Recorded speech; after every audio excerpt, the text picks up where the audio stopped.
Hi. Hi, are you sure this course is just for 2499? Yes, and you know this is the only course with this expertise across the world. No way! Yes way. Don't delay. Enroll now.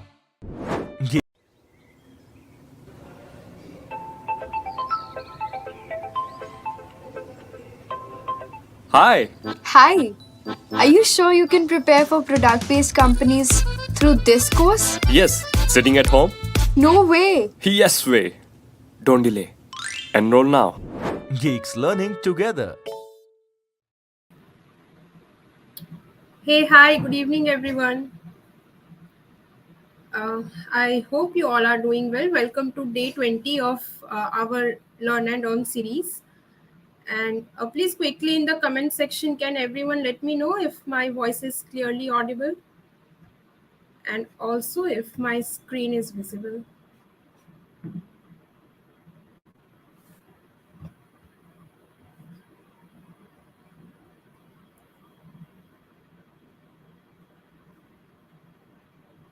Yes, thank you, Sachin. And my screen, okay. Thanks, Rish. Thanks, Shubham. All right, so let's just wait for a couple more minutes, okay? Let our fellow friends join, and then we shall be starting our today's session. Thanks, everyone, for confirming.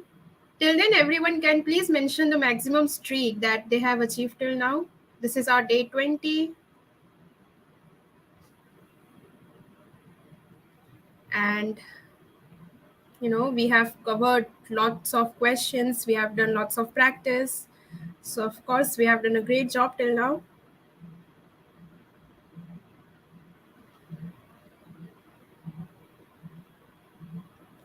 And that's nice, Jagan. Yes, Sachin, that's 20. It's amazing. Great, Shubham. Great job. Okay, so you guys are really working hard. I'm very, very happy to see this. Today also we are going to solve some questions and then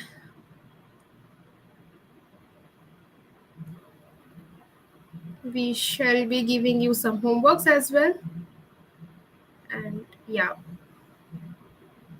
great, Nikals. 18 is great. Okay, and all of you who are in this video right now, please give a thumbs up to this video as well. With practice, you will be able to get the logic. All right, just keep on practicing the questions. Just try to implement the codes. So you will be able to get the logic with practice.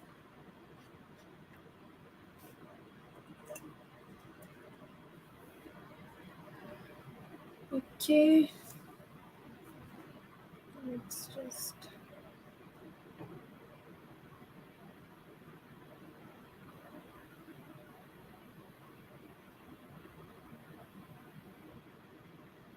All right. So I guess we are good to start. Okay. So give me a +1 quickly in the chat section if we are good to go with our today's session. And like if everything is okay from my side.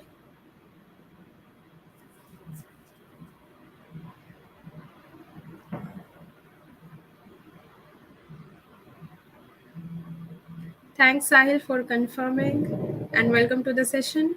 Hi, Adarsh. Thanks, Shubham. All right. So we are going to start our today's session. Okay. So let us see what is our first question is. Our first question is we have to find whether a path exists or not. So the question statement reads as given a grid of size n cross n filled with 0, 1, 2, 3 and check whether there is a path possible from the source to destination. Okay. And the things question further reads as you can traverse up, down, right, and left. Okay. And the description of a cell is given to us. If it is 1, it means that's the source. If it is 2, it means it is the destination. If it is 3, it means it's a blank cell, and 0 means it's a wall. And the note says that there are only a single source and a single destination. All right, so an example is given to us. Let us try to understand the example. Okay. So a grid is given to us. In this case, it is a 5x5 grid.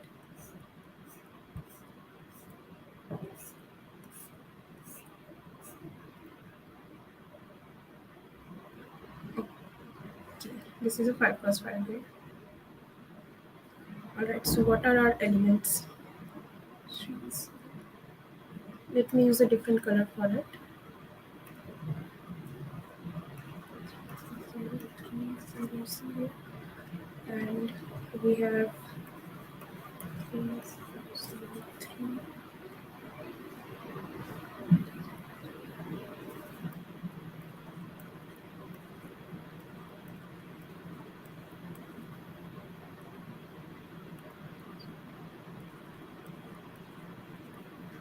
All right, so this is the cell that is given to us. Okay, it is clear. And according to the question statement, one is source and two is destination. Okay, according to the question statement, this point is our source and this point is our destination. Okay, and 3 are wall and 0 are blank cells. Okay, okay, so now tell me, by looking at the question, okay, so tell me, by looking at this cell, is it possible to go to 2 if we start at 1?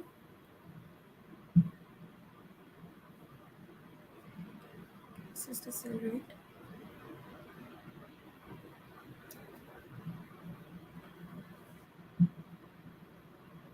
Okay, is it we can only move in 4 directions. We can move up, right, down, left. Okay, these are the only 4 points where we can move. So can we go to 2 if we start from 1?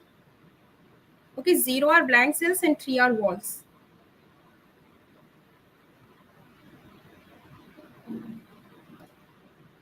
Okay, just carefully look into the cell and maybe you all can reconsider your answer if we can go to 2. Yes, 3 is, okay, I'm sorry, 3 are blank and 0 is a wall. Okay, so now tell me if it is possible to reach 2 if we start from 1. Thanks, Vibha, for correcting.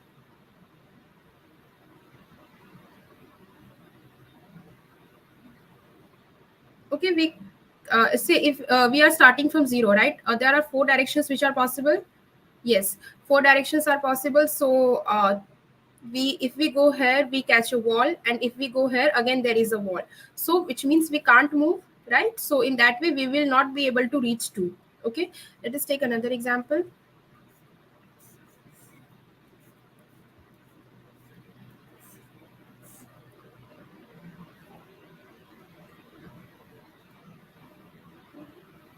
Okay. Say this is our source, this is our destination. 3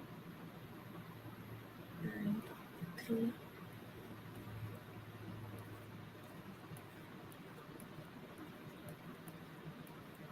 In this case, can we reach to our destination if we start from our source? This is a second case.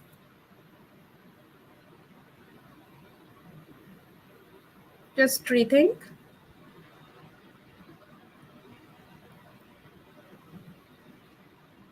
Yes, we can reach. All right, because 4 directions are possible to us. So say in first move, if we go here, all right, or either we can go here in any of the 4 directions. Then okay, let us say we are taking this path. All right, in second step we'll go here, in third step here, next here, and then we will be able to reach to our destination. All right, so the question and examples are clear to all. Okay, we can move in only 4 directions. Okay, these 4, up, down, left and right, only these 4 directions are possible. All right, okay, so the question statement and examples are clear to us. All right, now let us see what we are exactly doing.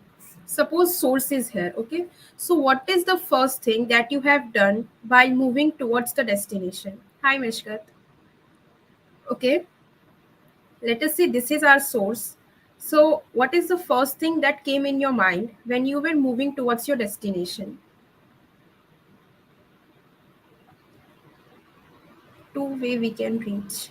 Okay, what are those 2 ways? Okay, yeah, you're talking about this. Okay, 2 ways. So what we did first check? No, we can't cross wall. Hi Satyendra. So what is the first thing that we checked? We checked that Looking for 3 in 4 directions. Yes, thanks, Shubham. So we are checking that whether it is possible for us to reach to our next cell. Okay, I mean whether here, here, here, or here. All right. We are checking if these 4 spots we can reach or not. Right. Okay, yes, thanks, Nikesh. We are validating, okay, if whether the next cell is valid for us or not. Now, let us say we have moved here. This cell comes out to be valid and we have moved here. So we will check from here also we are checking if its neighboring cells are valid for us or not, right? And then let us say if any of the cell comes out to be valid, then we are taking our step there. Is it clear how we are moving forward in this cell? Is this clear how we are moving forward? Give me a +1 if the intuition is clear that what we are exactly doing inside this cell.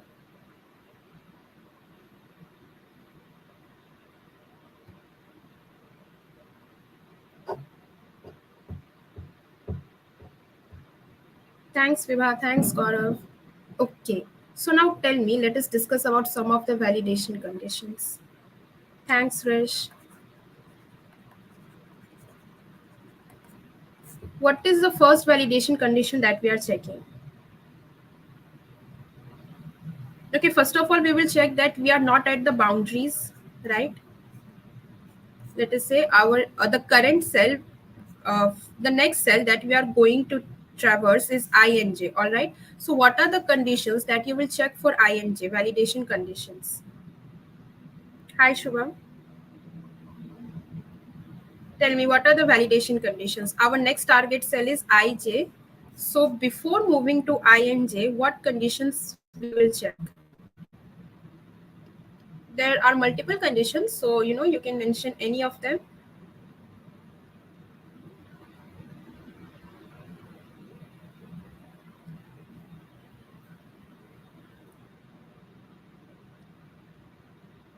Any conditions, guys, before moving to next cell, what you will look for in that cell. All right, cell should not be is equal to 3, right? Great. First condition we will check will be I should be greater than 0. All right. Yes. Okay. So these are the conditions, right? If I is greater than 0 and if j is less than n, okay. ing should not be out of bound, correct? So first condition we will check for boundaries, right? Second, we will check it should not be a wall. Any other conditions?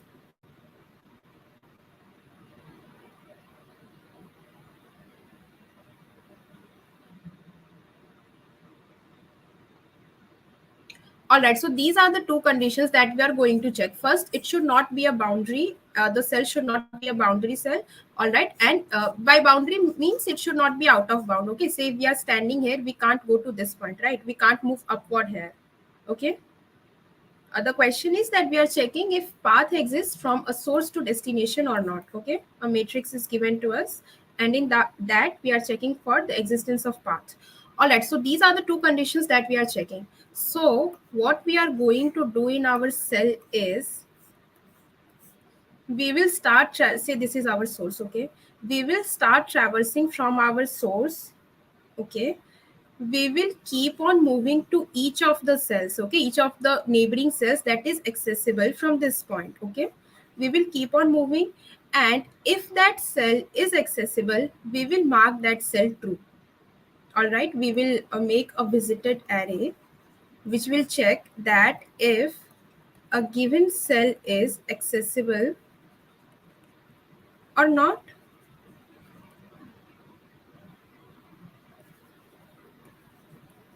All right, and if that cell is accessible, we will mark that cell as true. Is this concept clear to you all? Yes, Prantik, we will be almost doing that.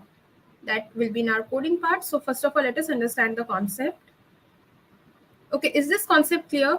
We will start from our source. We will keep on visiting every cell that we can, and all the cells that we can visit, we will mark them as true. Okay, so by the end of our loop, I mean when all the processes are finished, we will have a visited array that we have created, and it will be marked true at all the cells which is accessible, right, which we can visit from our source.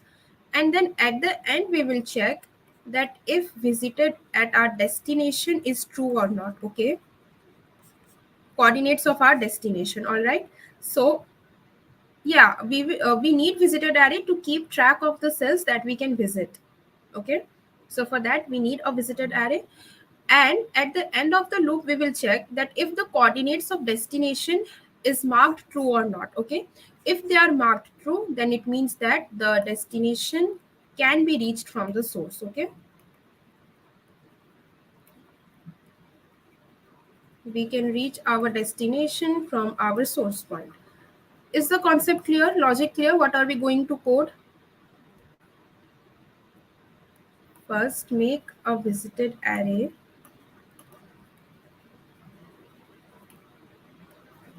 Check for all the cells. Good evening. Check for all the cells that that are accessible from source. Mark true for those cells. No, yeah, okay, the intuition is correct. And then at the end, check for destination coordinates. Okay, are these 4 steps clear to you? Based on validation conditions, based on some conditions we have. Okay. Okay. Now give me a +1 if all these 4 steps are clear to you.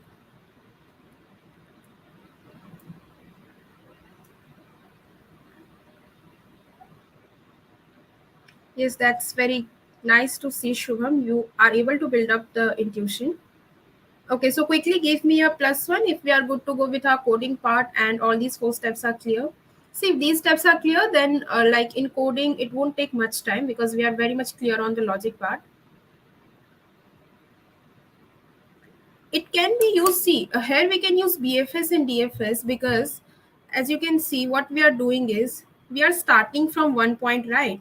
And then we are checking for its neighbor, all right? And then from after checking from the neighbor, we are checking from the next neighbors from those points. All right, so we can either use DFS approach and either we can use BFS approach. Any of them is fine. Okay, these 4 steps are clear. Yes, we just need to find if the path is there or not. So for that, we will make this visited array. And if it is marked true at the destination, then it means the path exists. Okay, so now let us move to our coding part. Great. So this is our question. First of all, what? Let us create a visited array.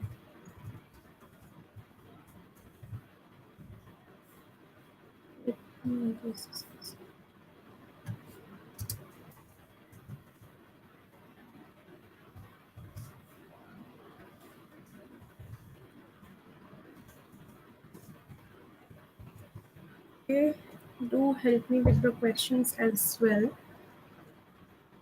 We have rid of size. Okay, at any point, if you find any issues, do let me know.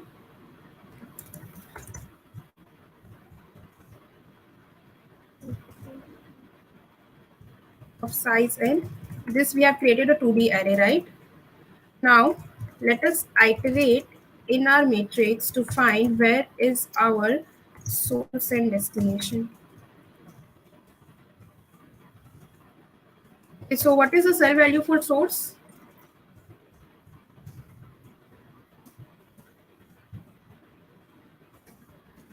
What is the cell value for source?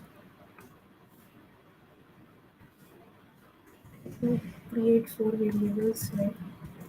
Source x, source y, disk x. Okay.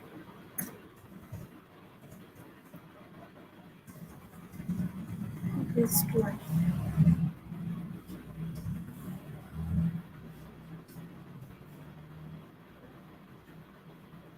Okay, I want you all to carefully look into the question. The source value for the coordinates value for source is 1. Okay. So here we have found our coordinates. All right. And the y coordinates will be j. Cool. Now let us see where is our destination. If it is coming to be 2, then that is our destination, right? All right, so we have our source and we have our destination.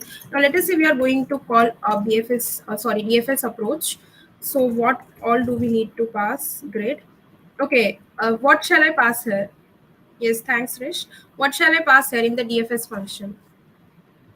Great, of course, we need to pass the matrix that we are working on.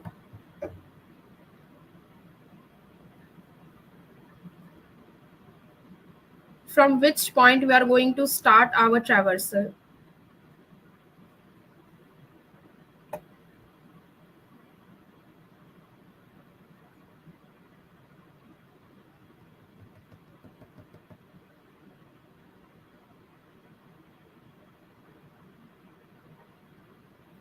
Actually, here we will not require backtrack because we are just marking through to the path that we can visit. Okay, we just simply marking through. We'll just do a simple DFS, and if that path we are able to access, then we will simply mark it through. And then at the end of the loop, we are checking that if the destination cell is marked true or not, right? Okay, thanks, Gaurav. Source, destination, and visited. So our source is source X and source Y and our visited. Okay, visited array that we have created. Okay, and at the end we will return if visited at destination value is true or not. Okay, is this code snippet clear to you all? Whatever I have written inside this is possible function, is it clear?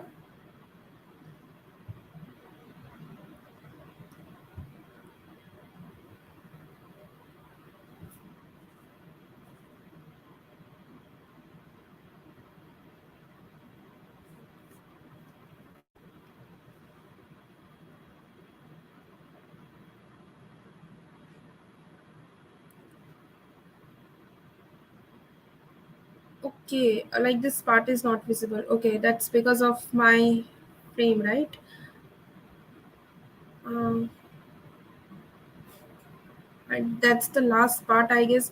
Okay, I'll just show you at the end of the code. All right, I will when I'll minimize this editor, then maybe I'll be able to show you. Okay, but let me show you. Okay, are you guys able to see it now?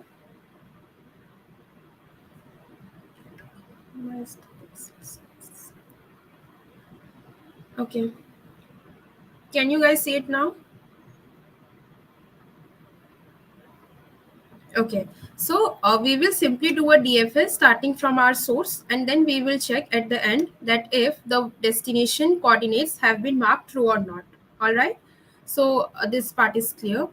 Now let us move to our how we are going to check. All right, let us do this DFS function.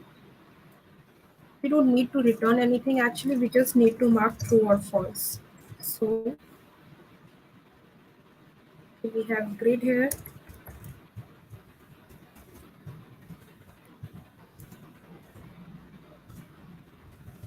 Let us say it is I, it is J, and we have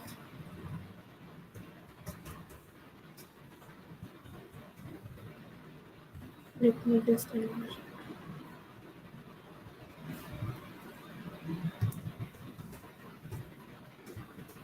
all right, so now tell me in what cases we are not going to enter further inside our loop. Like suppose you are standing at a cell. Okay, what condition will come when you will decide that okay, you are not going to enter in this block? First of all, let me declare one variable.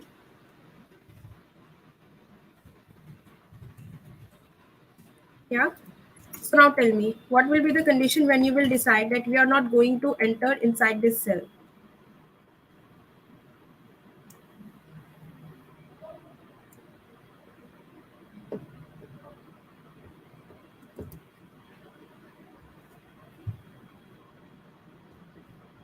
Like, just think, if you are in that maze and if you have been asked to reach to a destination, then what you will look for in the cell when you will decide that okay, you are not going to enter inside this.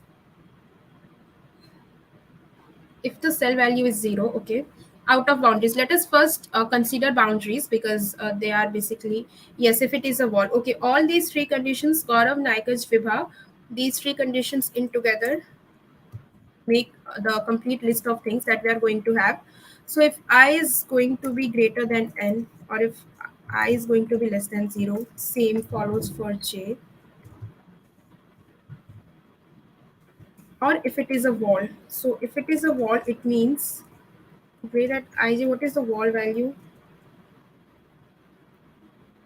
We will be having 3 inside it. 0 is wall. And also there is also one condition when you will decide that okay, this cell need not to be revisited.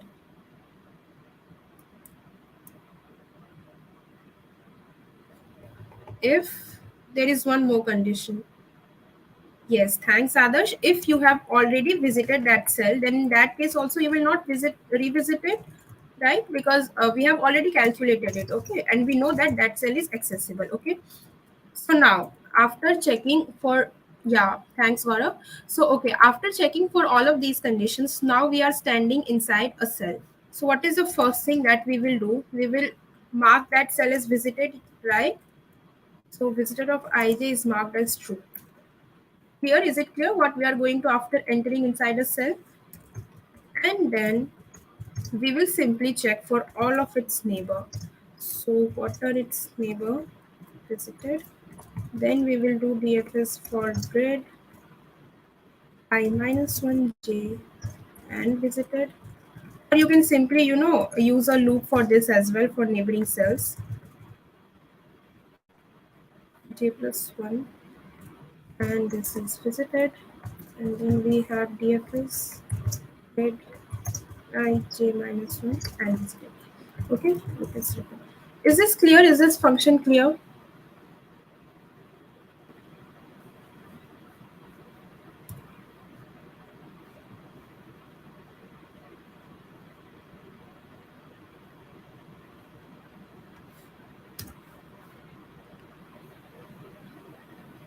Is this function clear to you all?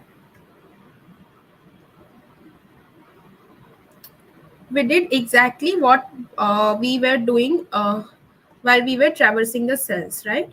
We just coded it, just starting from our source point. We are checking if we can reach to our destination or not. Okay, great.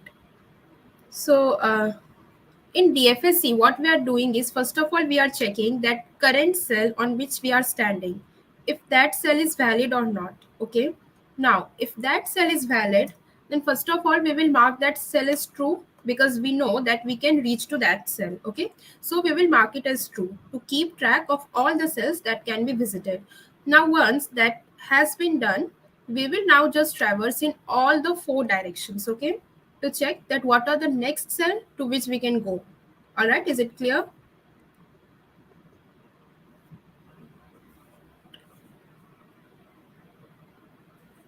Is it clear, DFS portion now?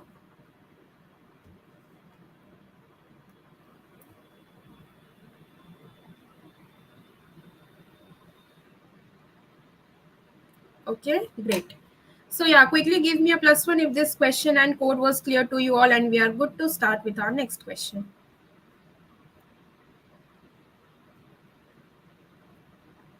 Quickly give me a +1 in the chat section, and then we will proceed with our next question.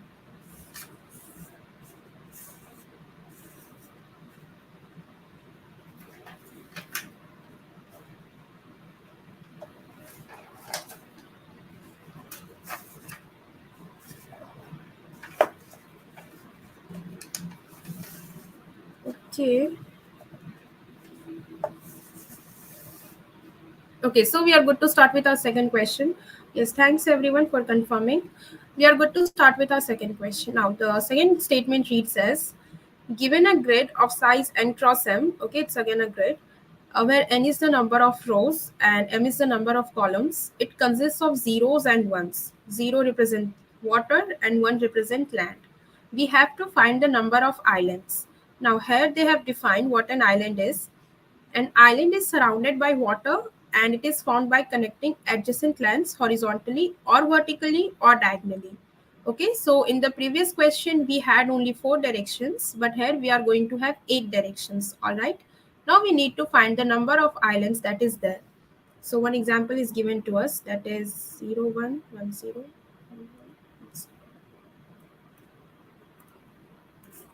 Okay, let me draw a cell.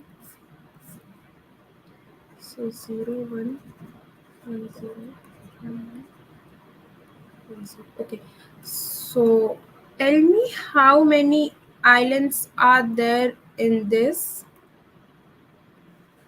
Let me mark the lands with brown. Okay, and we have water here as blue.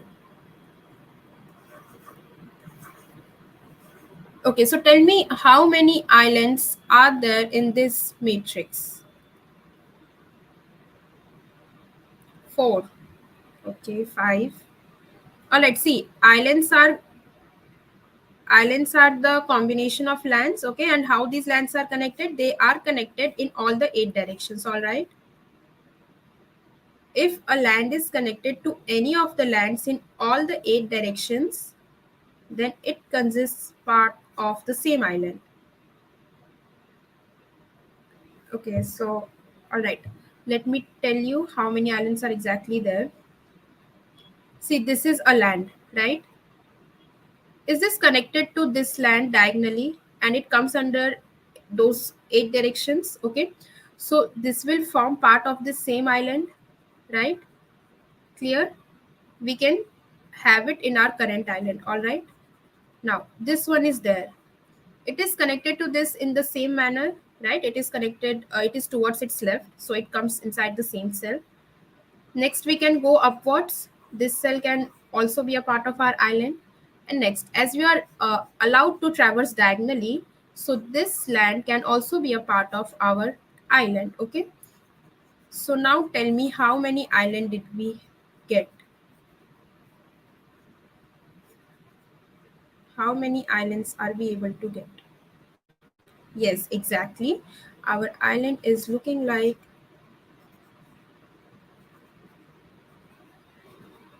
this. Okay, so this is the island that we have been able to get. Is this clear how we are getting our island? Yes. Gaurav, Vibha, that's the correct answer. Yes, Adarsh, that's right. The answer will be 1. Okay, so now we are clear, okay, how we are getting the islands. Okay, let me just show you one more example. Yes, Krish, thanks. That's the correct answer. Let me just show you one more example, okay? And let us just make a bigger cell this time.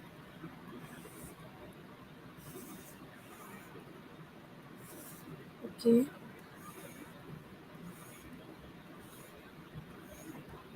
Say this is our matrix.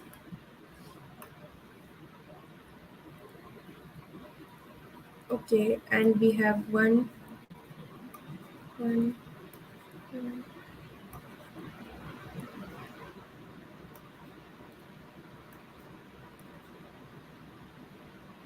Okay, and rest is 0. Now tell me how many islands are there in this matrix. 1 represents land, which can be connected in all the 8 directions, and 0 represents water. So tell me how many islands are there in this question? Just think very carefully. 3. Okay. Any other answers do we have?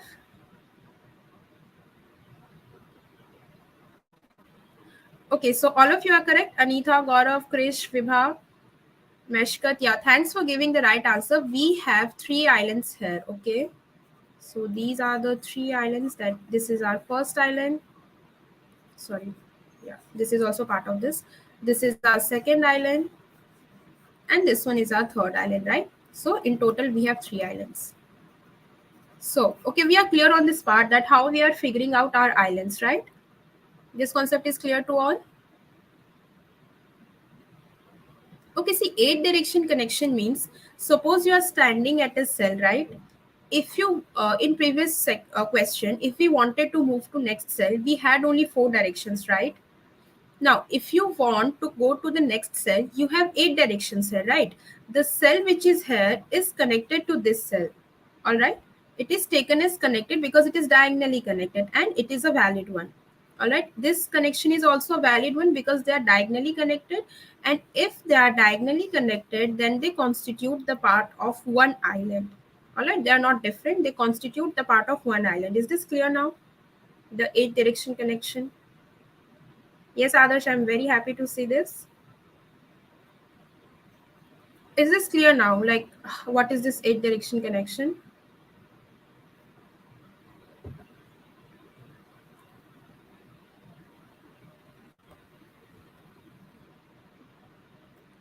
Okay, so just similar to what we did in the previous question, first of all, we will check that if we are standing on a current cell, we are going to check if that current cell is valid or not based on a, yes, okay, great, Rish.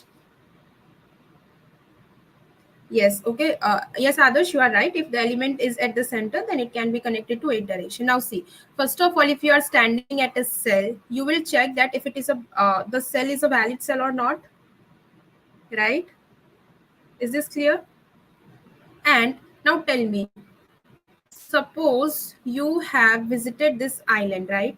So, can we just mark it 0 so that it not get revisited again? Because we have already visited it once, right? We don't want to visit it again. So can we just mark it 0 because we have visited it, and maybe we can just save some space by not using the visited array. Okay, clear? So for what we are going to do, mark the visited cells as 0 so that it not gets recounted. Okay, so first thing we will check for boundary condition. Second thing, we will mark the visited cells as 0. And what is the third thing? Check for neighbors.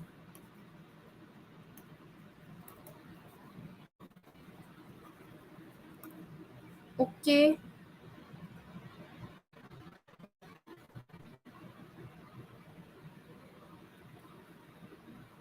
Okay, so these are the 3 conditions that we are going to check.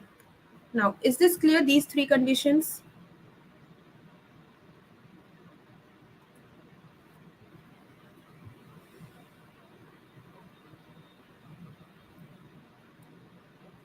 And I need your help for initial condition. Are these 3 conditions clear?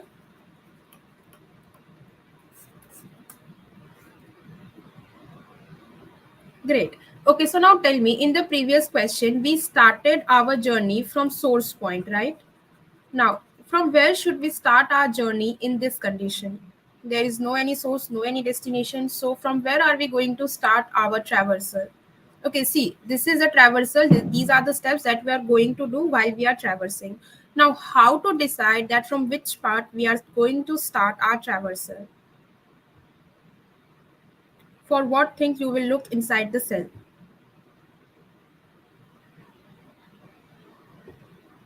Okay, if it is a 0, will you start traversal?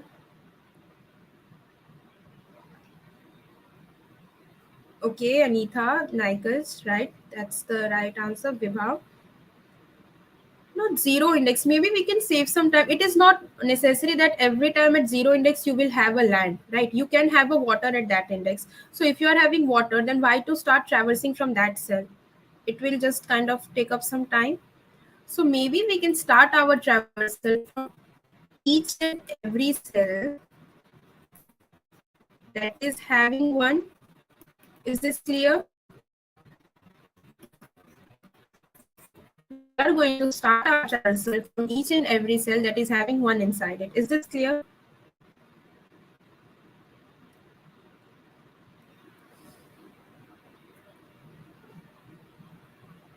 Yes, find one first, right? And there can be multiple ones inside the cell. Okay. So we will check for every cell which is having 1, and then we start our traversal from there. Okay.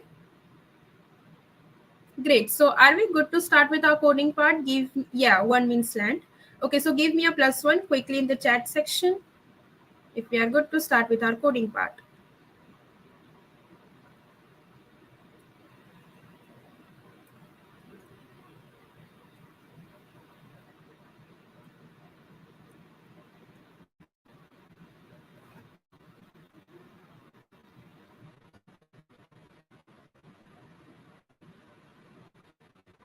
If I'll get a +1, then we are good to go with our coding. Yes, thanks everyone. That's the right answer. And okay, so now we are good to start with our coding part. Great. So we are finding here number of islands.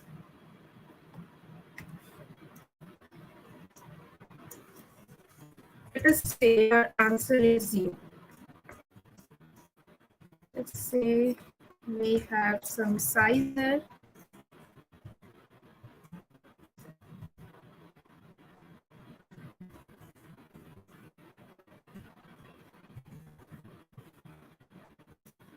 Okay, so we are starting our traversal.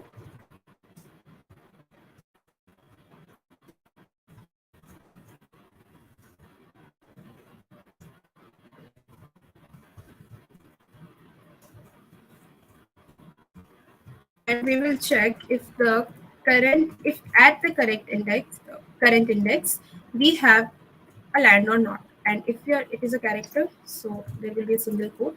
And if it is a land, then we will simply increment our answer, and then we will do a DFS by taking this grid I j. And then by the end of the loop, we will return our rest. Okay. Is this function clear?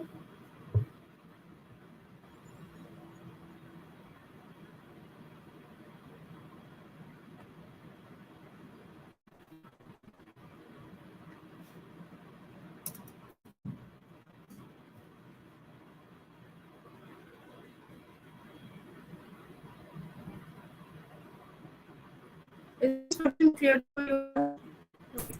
Again, we are doing this. We have S plus because see, if there is a 1, then this is for sure that it will consist of an island, right? We have an island here.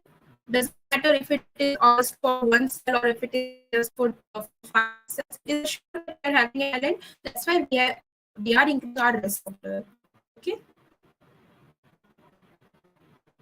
Now see, we have here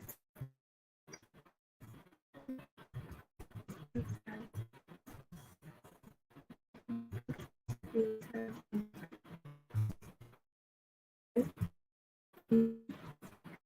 it is first of all.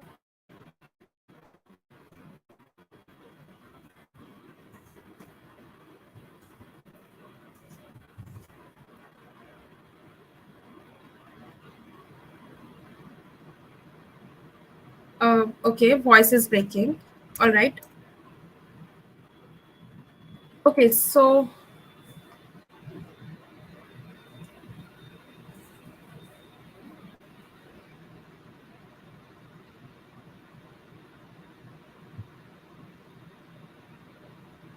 are we good now?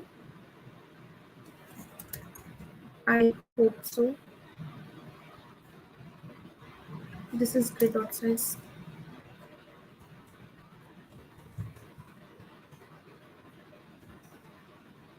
Is everything fine now?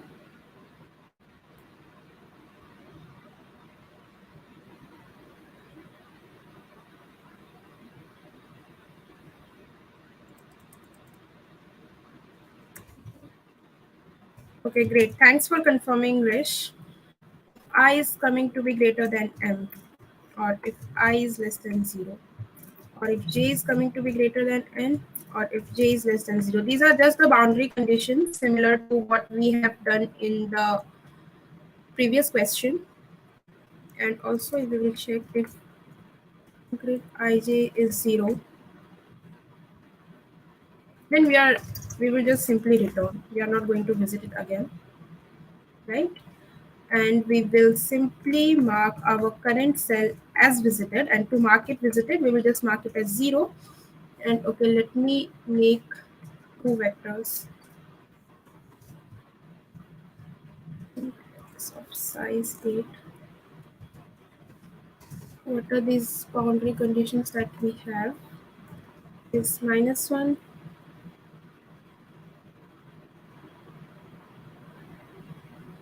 No, if j is equal to n, then that is also an issue, right? You can't access j when its value is equal to n. Then we have two zeros, then we have 1. Great. Then we have y of size 8, that is equal to -1, 0, 1, -1, 1. Now we are going to do the traversal in all the neighbors. Okay. Let's say I have a variable t here.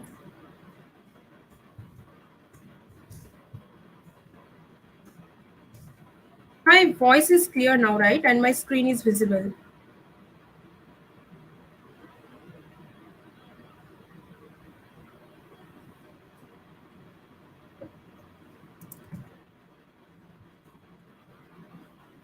Is everything okay now? Okay, thanks. We will do a DFS at grid.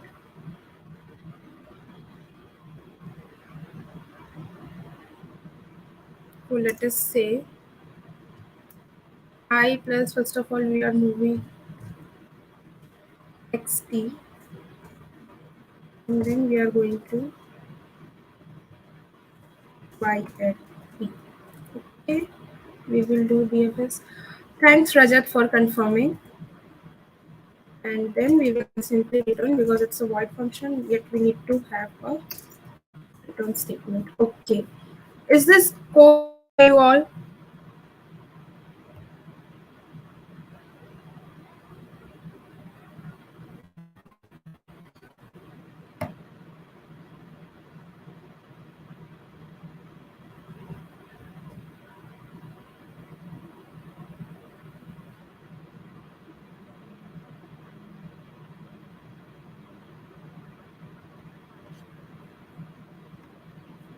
Let us compile and run. Let us see if we have coded it correct.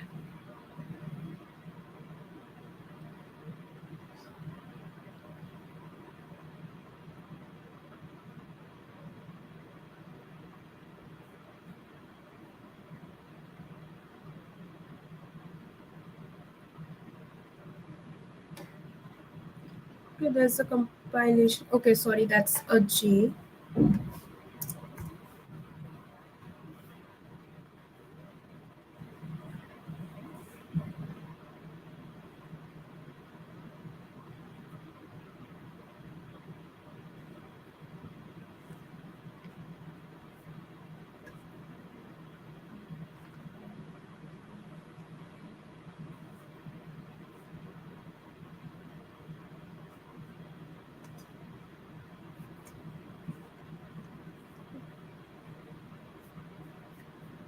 Okay, so the problem has been solved. Okay, so guys, let me know if any issues with this question.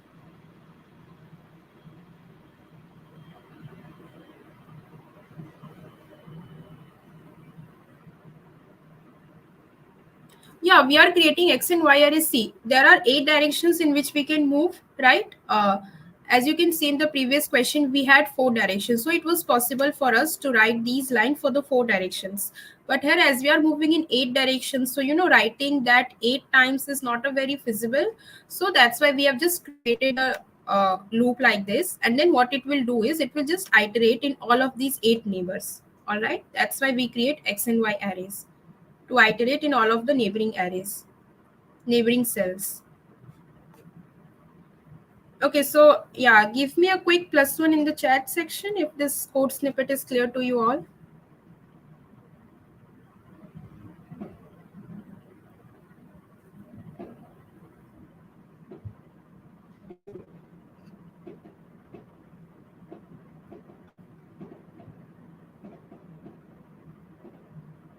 Great, Gaurav. You were able to understand it. Okay, so guys, give me a quick +1 in the chat section if this code was clear. Thanks, Nikesh. Thanks, Rajat. Thanks, Adarsh. Okay, great. So, okay, guys, before move, if condition, yeah, this is just the boundary condition that we are taking into account, right? Before moving on to the next cell, what you will check? That cell must be a valid one, right? When that cell is going to be invalid, if it goes out of boundary, right? These are the 4 conditions to check if the code is out of boundary or not, right? And this condition we are checking if it is a land or not, because if it's a land, then of course you are not going to visit it. So that's why these are the conditions on the basis of which we will not visit that cell. Okay, this is the boundary condition, like out of bound, index going out of bound, and this is to check if the current cell is land or not. Okay, clear?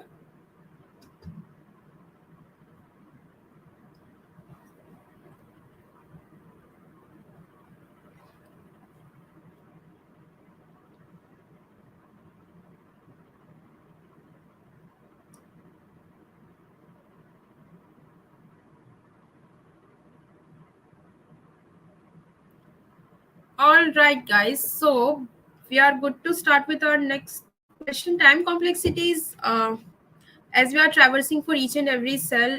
All right, so the time complexity will be of n cross m, whatever is the size of the cell, and as we can see, whatever is this expected one, we are going to use this time complexity only, because you can see, right, we have traversed through each and every element of this matrix, right?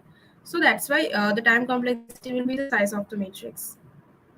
Okay, now before moving on to the next question, I want you all to quickly write in the chat section what according to you is the most difficult algorithm. Like we are using DFS right now, right? In previous section we did DP. Before that it was hashing and sliding window approaches, right? So you know what you guys think is the most difficult algorithm? I will state mine as well. Like what's most difficult according to me?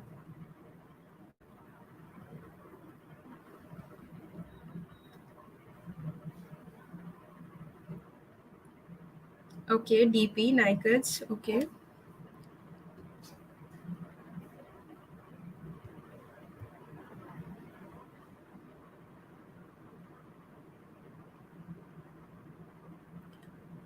Yeah, it will never, actually we are incrementing. I see in for loop we have given less than m and less than n, all right, but here as you can see, we can go while traversing on the neighboring cell, the upgradation is done here, right? You can go to some out of bound index, right? Upgradation is done from here.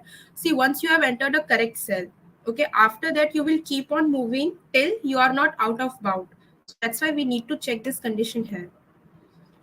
Okay, so everyone is having DP as the most difficult algorithm.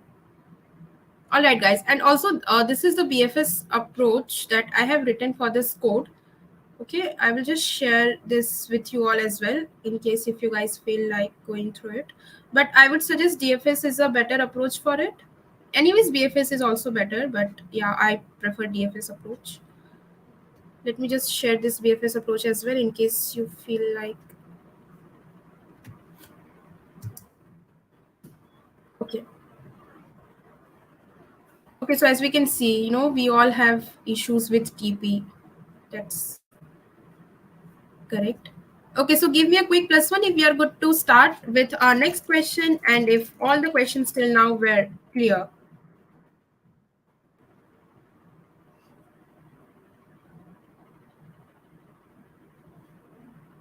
Okay, guys, give me a quick +1. And also, I want you all to please give a thumbs up on this video. To all of you who are watching this, please give a quick thumbs up.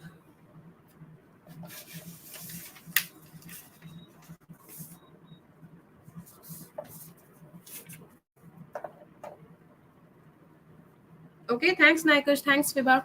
All right, so this question reads here as, we are given a dictionary of distinct words, okay, and there is a m cross n board, all right, where every cell has one character. Now we need to find all the possible words from the dictionary that can be formed by a sequence of adjacent characters on the board. Now let us see what does the adjacency mean here. Here adjacency means that we can move to any 8, okay, which is very much similar to what we did in the previous question, okay. And while forming a word, we can move to any of the 8 adjacent cells, and a cell can be used only once in one word, okay. Keep that in mind. Once you have visited the cell, you can't revisit it, okay, just like we did in the previous question. All right, so are you guys able to see the similarity between both these questions, the one we did here and the one which we are going to do now? Are you guys able to connect these questions?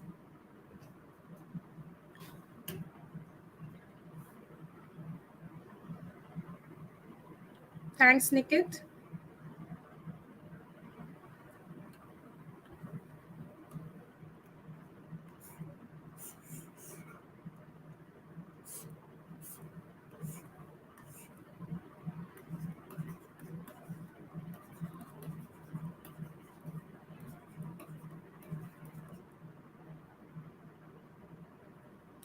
Okay, Sachin, I will definitely do that just by the end of this session. All right. Let us say we have certain words in our dictionary, which is say kite and which is and. Okay. Tell me, are we able to find, this is a dictionary that is given to us, okay? All right. And we'll just switch colors. Maybe this. Okay, tell me, are we able to form these two words inside this cell, inside this matrix actually?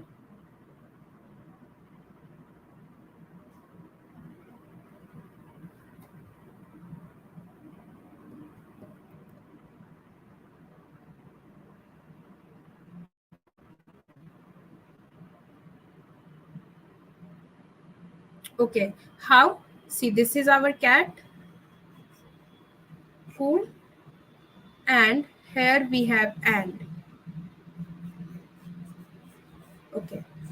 Now tell me, while forming the these words, what was the first thing that you all do? See, once just think like, while coding, just think like whatever steps you are doing first, simply make your editor to do those things first, and then you are good to start with the coding. That's all about it.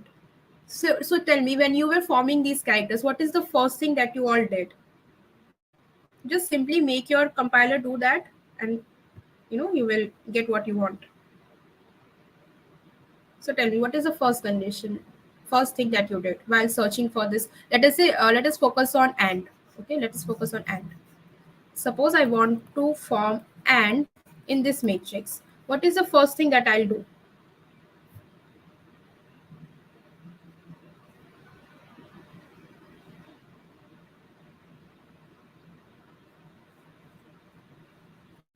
Okay, great, Nikesh. We are going to find first character. So, do you mean to say that we are going to find A? Why check first column? We just need to find first character, because see, and starts from A. So of course you're not going to start traversing from C, right? You are not going to start traversing from T. It is of no use, right? You will start only from those cells which are having A inside it, right? So what we are doing is, we first of all we will find the first character. Okay, great. Next, what we will do after we have find the first character, we will check for the existence of that word. How? This has some sub steps. Okay, this A is present at say index 0, N is at index 1, and D is at index 2. Okay, so while you were, once we have found A, for finding N, we will check in its neighbor. This is a neighbor, this is a neighbor, this is a neighbor, this is a neighbor. Okay, we are going to check in its neighbor, right? Once you have find A, you will check in the neighbor if you are able to find N or not. Is this clear?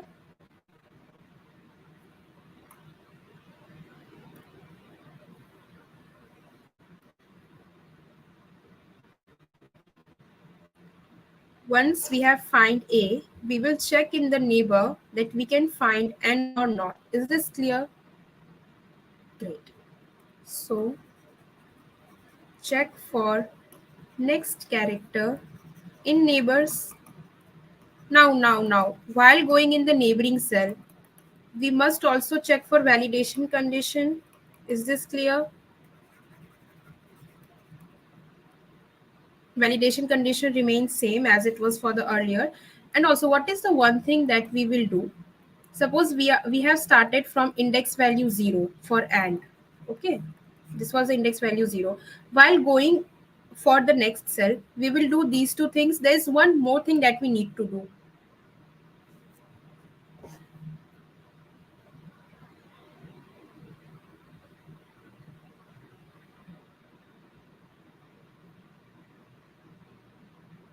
There is one more thing that we need to do.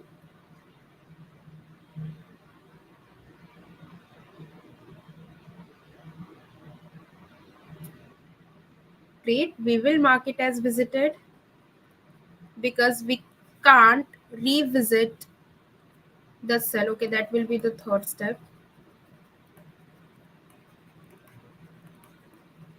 Because they have said that we can't use the same cell twice. Okay. Now, one more thing that we need to do here while going towards the next cell. One more thing that you need to do. Just tell me what it will be.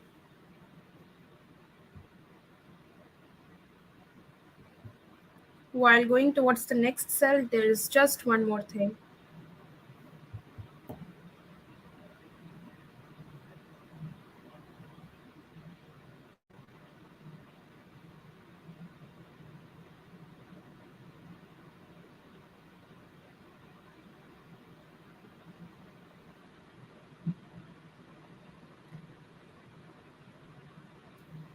No idea?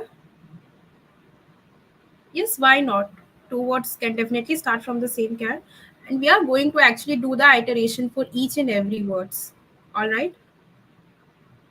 If there is suppose say and apple, then we will do our iteration for both the words. We will check that the string is given to us, vector of strings, and for each of the string which is present inside our vector, we will check that if each of that string is present or not. Okay, and these are the steps for checking their presence. Okay, do we not need to do idx plus plus to check if the current character matches with the current cell?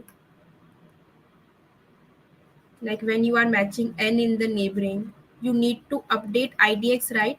You need to see na that which character you are matching for in the neighboring cells, like here which character you are going to match, right? So aren't we in the need to do idx plus plus? Is this clear, this step?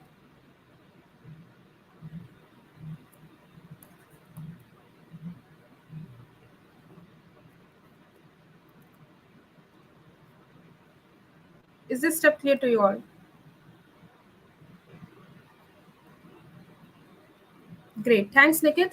Okay, now after us, let us say we are having a vector of strings. Okay, say we have apple, ball, cat. Okay, so let us say we have done our iteration for this word. Now before moving on to this word, what do we need to do? Say when we will do the iteration for this word, in this case a will be marked true, right? And once if a cell is marked true, then it can't be used for another time.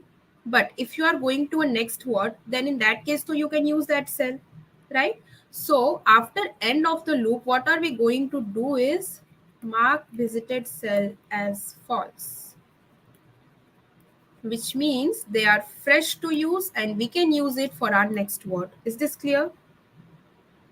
Yes, we can use it with a try data structure, but I guess that will get a lot more complex than what we can do now. Are these four steps clear to you all? Okay, guys, give me a +1 if it is clear, and then we shall be moving to our coding part.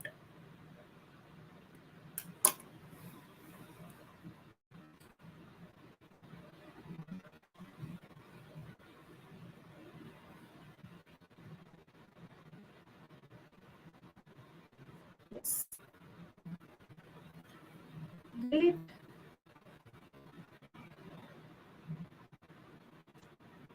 Okay. So see, we have been given a vector which consists of strings that we need to check, right? So no, we need to return the vector of strings that are present. Let us say it is res. All right. Now we will traverse for all the string inside the dictionary.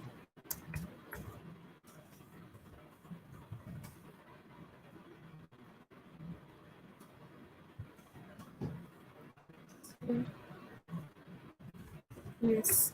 Now, if this word exists inside the board, if this current str is existing, then we will put it in our answer vector.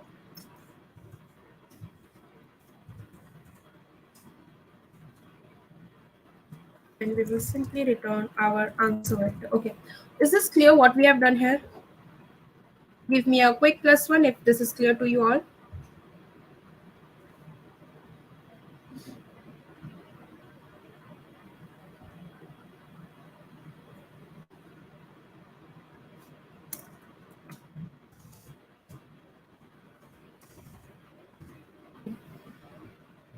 Give me a quick +1 if this step is clear. What are we doing?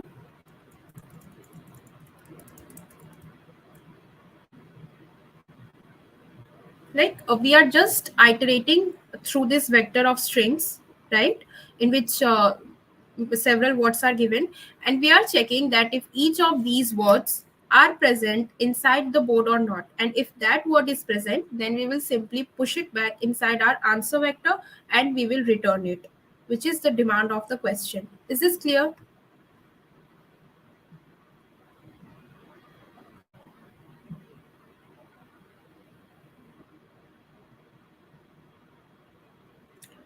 Okay, now let us check for if the word is existing inside the board or not.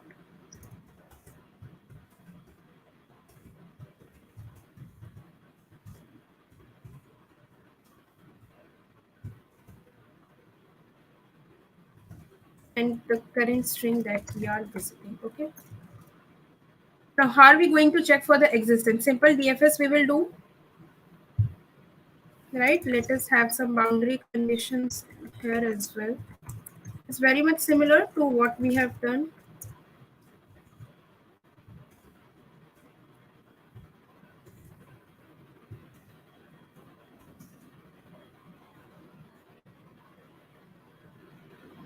Are these steps clear to you all?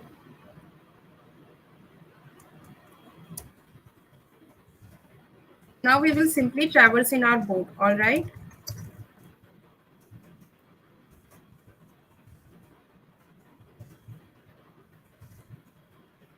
Now see what we are going to check. Suppose you want to enter into a cell. What you will check for the first? In what case are we going to enter inside our cell? Or in what case are we going to start our traversal? See, in the first question we started our traversal if there was a land there, right? If the cell value was 1, so there must be some condition here as well. What is that condition?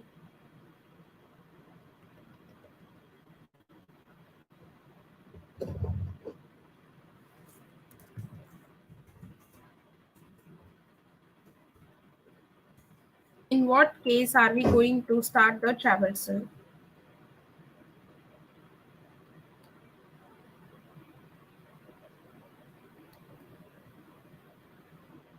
Just think.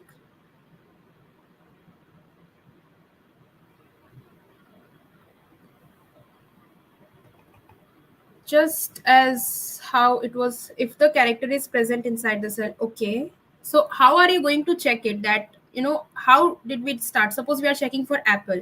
How will you decide that if this cell is correct for the word apple or not? If the cell value is b, are you going to visit inside the cell?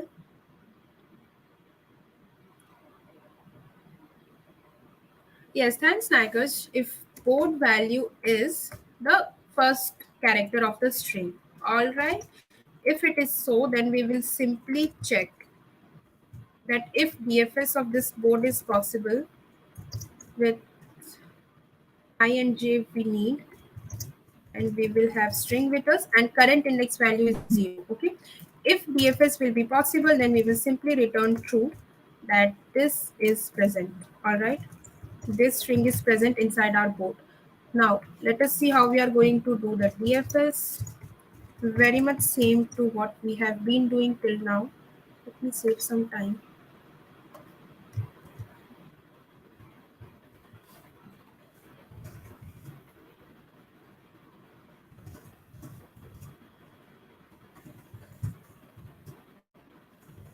Let us say this is our IDX.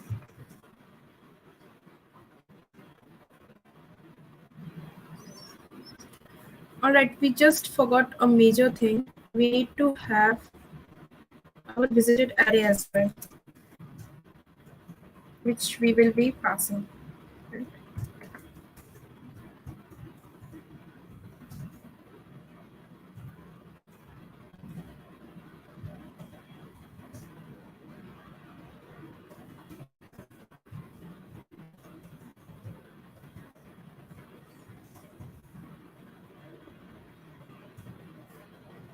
And let me pass here visited and IDX and select it.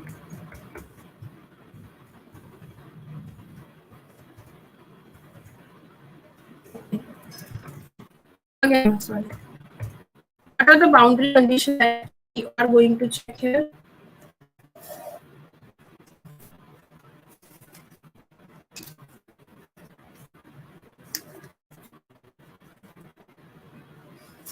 What are the boundary conditions? Very much similar to what we did in the previous questions.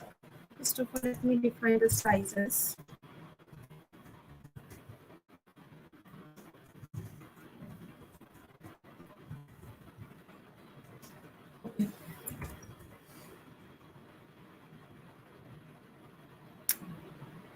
Say there are certain boundary conditions that we need to keep in mind that we did in the previous questions, right?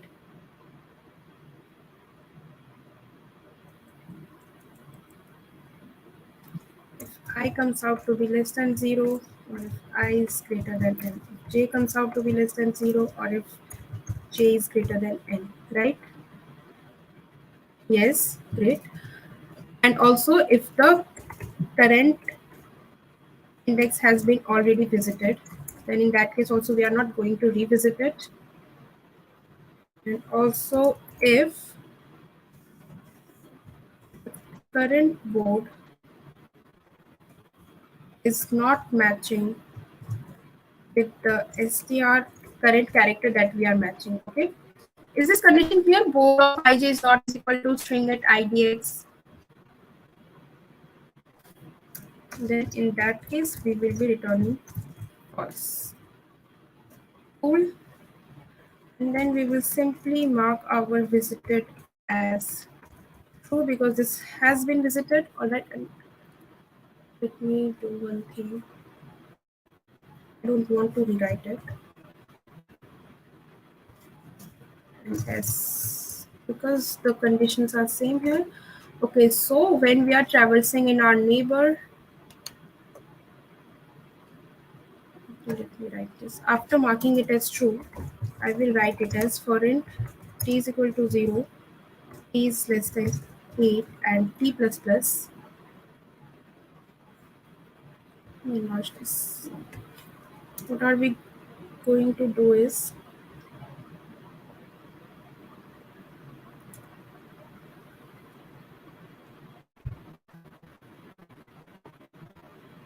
we will simply do the DFS for. We will check if any of the DFS is giving us a true value, which is board ij str. Okay, and once we have marked as true, we will increment the value of idx, right? And we will check if str, and then we have idx, and then we have visited. But we have here I plus except t, j plus y at t. If after doing the DFS of the neighboring cells, right, if we are able to form the word, then we will return true. and at the end of the checking for every word, what we will do, we will just mark our visited array as false. The current character will be marked as false, and we will return false if the word has not been found. Now, carefully look into this code snippet and let me know if any doubts are there. Everyone carefully look into this code snippet and just try to understand what we have been done here, and let me know if there is any confusion.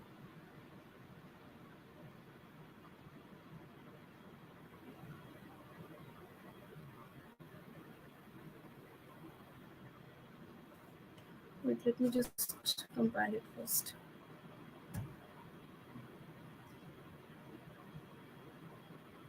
Okay, backtrack part. All right, I will just explain it.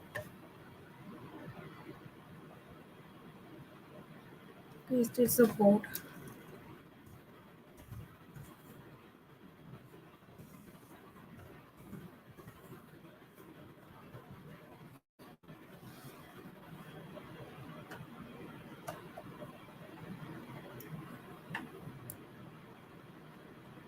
Okay, there are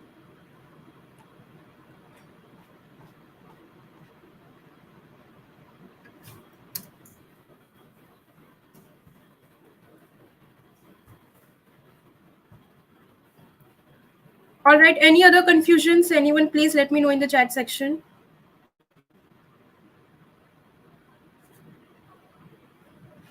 What's wrong? Vector string of dictionary we have created. We have a vector string of phrase here, and then we are checking for its existence. If it exists, but why it is returning -1? Okay, just give me a while. If exists, board str.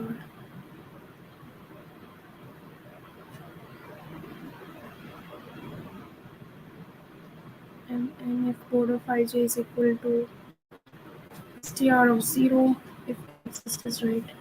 Restart pushback, we are returning res. And if we are traversing inside the board, we are starting this traversal. So what part is wrong?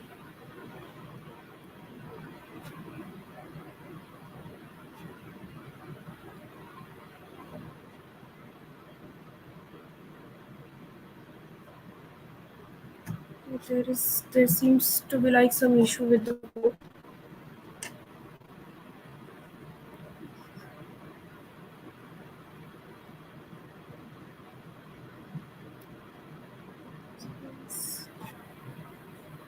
And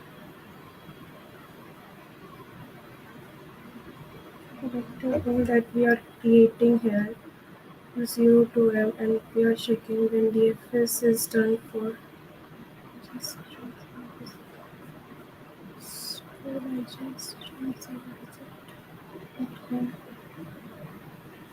or if the current value is not is equal to string of idx, or if it is already marked as true, we will return false marked true.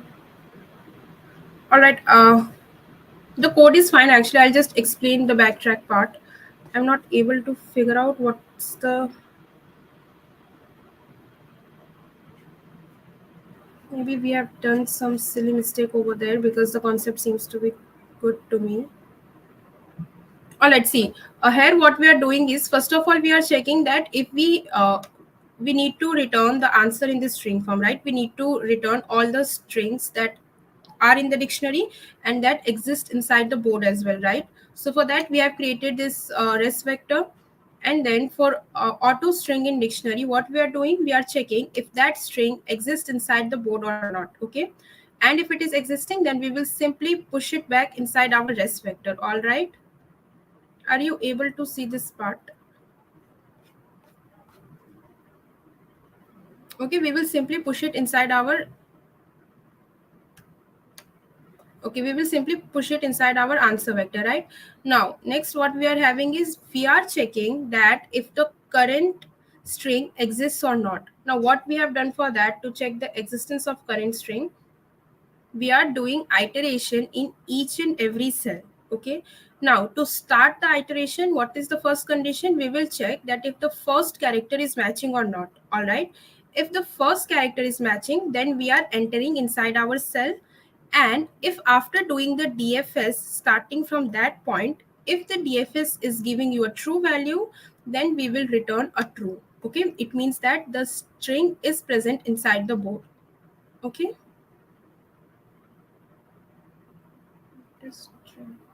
great.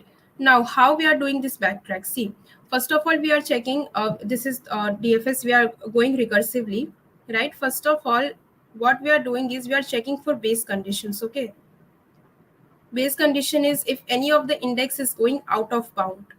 All right, or say if I is less than 0 or if I is greater than m. I mean, these are out of bound conditions. Or if visitor of I is already marked true, or if inside the board we are not having the value which we are supposed to have at idx, right? Idx is the current index value that we are supposed to have. If that value is not there, then we will simply return false. All right, now if that cell is valid to us, what we will do, we will simply mark it as true and we will increment our index value. Great. Now for we will start our traversal for its neighboring cells. Okay, these are the indexes that we have for neighboring cells, right? Okay, these are the indexes for our neighboring cells, and then we will start our traversal in the neighboring cells. And then if after doing the DFS of these neighboring cells, see, suppose this is the dictionary and this is the word that we are forming, say. Okay, so say if you have started from here, in this neighboring cells you will find n. Okay, in one of the neighboring cells of n you will find d. Okay, so after doing all of these iterations, if we are able to form a string, then we will simply return true. Okay, and once we have done all the iterations, what we will do for our next word, we will mark all of them as not visited. Right, we are marking them as not visited. And then what we are doing is marking them not visited by writing false here.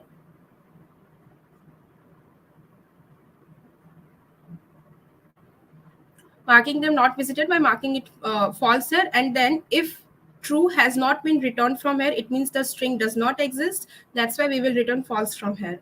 Right, is it clear?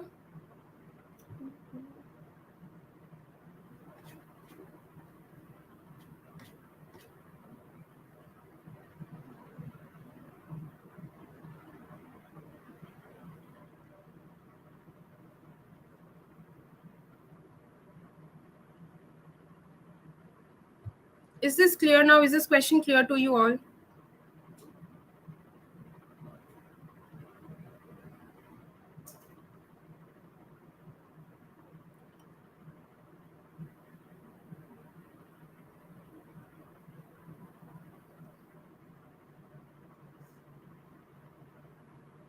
I think there is something very silly mistake that I have done here. I will correct it and I will share the link of this code in the Discord channel, right?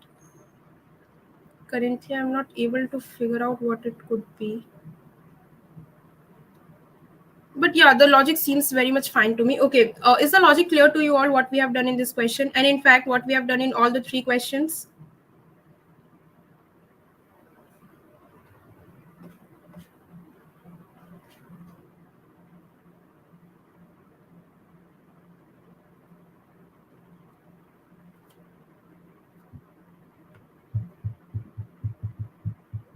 Okay, guys, let me know if any problem in any of the three questions.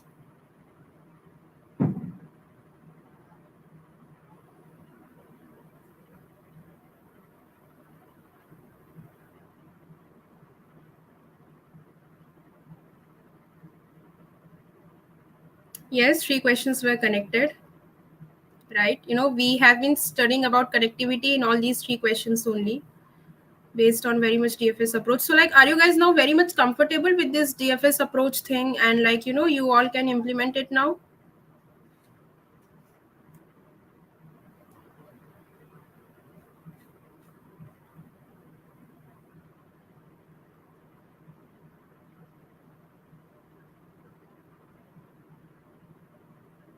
Give me a quick +1 if all of you are now comfortable with this code, comfortable with DFS algorithm.